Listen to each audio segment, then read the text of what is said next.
Your Royal Highness, from the point of view of a leader in Lesotho, what kind of commitments, what have you learned here? What kind of commitments can you give us about change in your country? Thank you very much.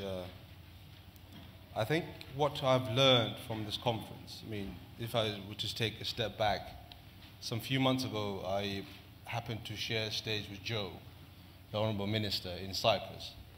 And I was a bit of a lone wolfer there, where I stuck my neck out and said, indigenous knowledge doesn't seem to be recognized enough.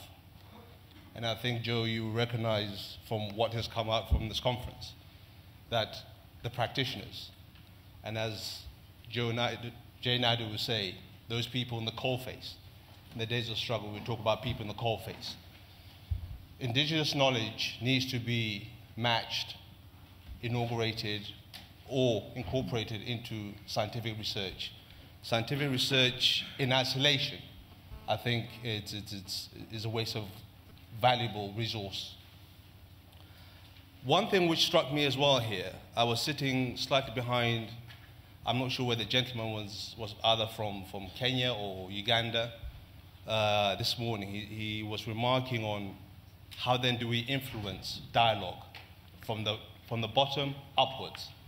And he said, and it struck me rather hard, he said, I don't think any African politician will listen to this. And to me, that sounded an alarm bell, that we as Africans, we as grassroots African organizations need to be dialoguing amongst ourselves, need to be dialoguing with each other so that we can be a force to be reckoned with. Politicians don't want that space to be invaded. Politicians don't want their pedestals to be rocked or crowded by those they deem not to be elected. But as it has been clearly said in this conference, we need dialogue, a meaningful, in-depth, broad dialogue amongst ourselves, horizontally and vertically. So that's what I'm taking forward. This is what I'm taking to Lesotho, that championing dialogue does not necessarily threaten anybody's position.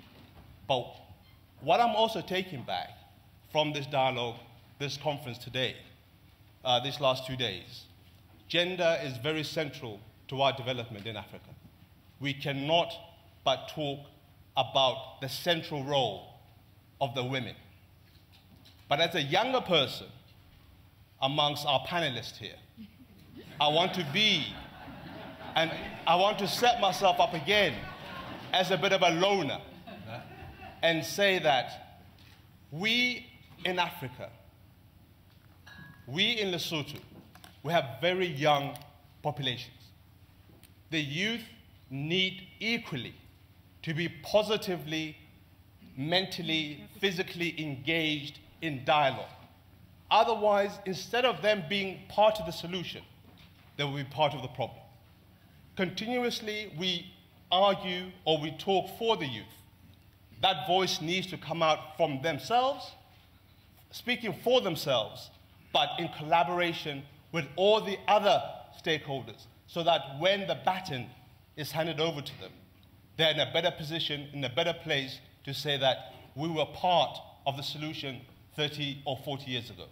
So I commit myself, I put myself up forward actually. Earlier on this morning, I was talking to my team and saying, so where are we going after this? And they said to me, we thought that you're going to be leading. And so I set myself up already. But we commit ourselves that the dialogue doesn't stop here. The commitment doesn't stop here. We must continue amongst ourselves at the grassroots, middle government, and higher government, so that by the time we go into the international arena, we know what we want and we know how we want it. Thank you. Thank you.